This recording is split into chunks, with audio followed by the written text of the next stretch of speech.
நடத்தும் மது ஒழிப்பு மாநாட்டில் பங்கேற்பது குறித்து காங்கிரஸ் கட்சியின் மாநில தலைவர் முடிவெடுப்பார் என கரூரில் ஜோதிமணி எம்பி பேட்டி. கரூர் ஜவஹர் பஜார் பகுதியில் அமைந்துள்ள கூட்டுறவுத்துறை அலுவலகத்தில் கூட்டுறவு மேலாண்மை பயிற்சி நிலையம் தொடக்க விழா நடைபெற்றது. மாவட்ட ஆட்சியர் தங்கவேல் குத்துவிளக்கு ஏற்றி துவக்கி வைத்தார். இந்நிகழ்ச்சியில் கரூர் பாராளுமன்ற உறுப்பினர் ஜோதிமணி, கிருஷ்ணராயபுரம் சட்டமன்ற உறுப்பினர் சிவகாம சுந்தரி, மாநகராட்சி மேயர் கவிதா உள்ளிட்ட பலர் கலந்து கொண்டனர். அப்போது செய்தியாளர்களை சந்தித்த எம்பி ஜோதிமணி கூறியதாவது: ஒரு பெரிய டிஸ்ட்ரிக்ட்ல தான் இருக்கும். பட் அதை செந்தில் பாலாஜி அவர்கள் அமைச்சரான உடனே தமிழ்நாடு அரசாங்கம், திராவிட முன்னேற்ற கழக அரசாங்கம் வந்த உடனே முதலமைச்சர் அவர்களுடைய சப்போர்ட்டோட சாத்தியமாக்கியிருக்காரு. அது ஒரு பெரிய விஷயம் நான் நினைக்கிறேன். ஆனால் கரூரில் நமக்கு தெரியும், நம்ம ஒரு வேகமாக வளர்ந்து வருகிற ஒரு சிறிய நகரம். அதனால இடப்பற்றாக்குறை இருக்குது. நீங்கள் விவசாய கல்லூரியை பொறுத்த வரைக்கும் பெரிய அளவில் நிலம் தேவைப்படுறதுனால அதுக்கான முயற்சி நடந்துட்டு இருக்கு. பில்டிங் கட்டுறதுக்கு உடனே ஆரம்பிச்சிருவாங்க.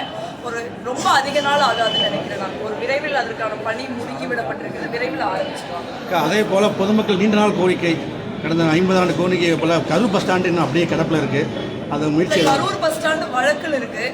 நீங்கள் அந்த வழக்கு முடியணும். அந்த வழக்கு முடியறதுக்கான வேலையை முனிசிபாலிட்டி செஞ்சுக்கிட்டு இருக்காங்க. பஸ் ஸ்டாண்ட் ரொம்ப முக்கியமான தேவை தான். ஏன்னா நான் சொன்ன மாதிரி அது வேகமாக நம்ம வளர்ந்துக்கிட்டே வரோம். போக்குவரத்து அதிகமாகிக்கிட்டே வருது. சிட்டி சின்னதாக இருக்குது.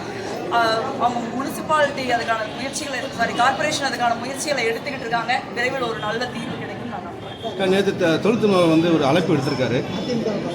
அது தொடர்ந்து இல்லை,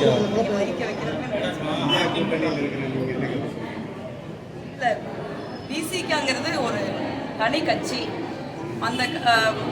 அந்த கட்சிக்கு ஒரு செயல் திட்டங்கள், கொள்கை இருக்கு. எல்லா கட்சியுமே தனித்தனி அரசியல் கட்சிகள் தான்.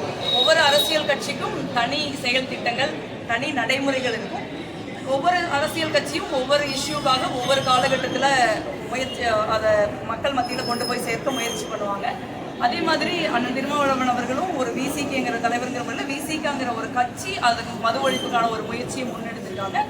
அந்த முயற்சி ஒரு நல்ல முயற்சி. அதை வரவேற்கத்தக்க ஒரு முயற்சி நான் நினைக்கிறேன். அதற்குள்ள நம்ம ஒரு அதுக்கு பின்னாடி என்ன அரசியல் இருக்குதுன்னு படிக்க வேண்டிய தேவையில்லைன்னு நான் நினைக்கிறேன். அது ஒரு சமூக செயல்பாடு, சமூகத்தின் ஒரு பொறுப்பான செயல்பாடு, வரவேற்கத்தக்க செயல்பாடு. அவ்வளோதான். அப்படி ஒன்றும் முரண்பாடு கிடையாது. முதலமைச்சர் ஊரில் இல்லை, அவங்க வெளிநாட்டில் இருக்காங்க. அரசு முறை பயணமாக இருக்காங்க. வேலைவாய்ப்புகளை உருவாக்க, முதலீடுகளை ஈர்க்க போயிருக்காங்க.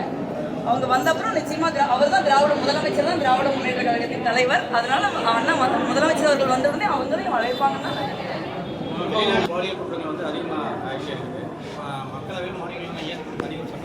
இல்லை, இதுக்கு சட்டங்கள் இருக்குது. நான் தான் சொல்றேன். இப்போ நீங்கள் நிர்பயா வன்முறை, பாலியல் வன்கொடுமைக்கு பிறகு கடுமையான சட்டங்கள் நாடாளுமன்றத்தில் இயற்றப்பட்டிருக்கு. அந்த சட்டங்கள் செயல்படுறதுல பிரச்சனைகள் இருக்கு. அதெல்லாம் நான் சொல்றேன். ஒரு சட்டத்தை தீவிரமாக செயல்படுத்த வேண்டிய ஒரு ஒன்றிய அரசாங்கம், ஒரு பிரதமர் நரேந்திர மோடி அந்த சட்டத்தில் இருந்து குற்றவாளிகளை பாதுகாக்கிறாருங்கிறது தான் பிரச்சனை.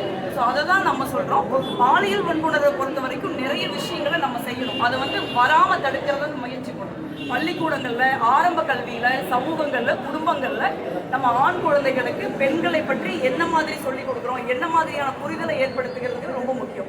பெண்களை ஒரு உடல் மாதிரி, பெண்களை ஒரு போக பொருள் மாதிரி பார்க்கக்கூடிய ஒரு சூழல் இன்னைக்கு ஆரம்ப கட்டத்திலிருந்து குடும்பங்கள்ல, சமூகங்கள்ல பெண்களை ஒரு அடிமையாக பார்க்கக்கூடிய போக்கு, பெண்களை ஒரு சப்மிசிவா பார்க்கக்கூடிய ஒரு போக்கு இருக்குது. பெண்களை ஒரு பெண்களுக்கு எதிராக பேசுறதோ, பெண்களுக்கு எதிராக செயல்படுறதோ, பெண்களுக்கு எதிராக குற்றங்கள் செய்யறதோ, பெண்களுக்கு எதிரான பாலியல் குற்றங்கள் செய்யறதோ ஒரு சாதாரண மனநிலை உருவாக்குறோம்.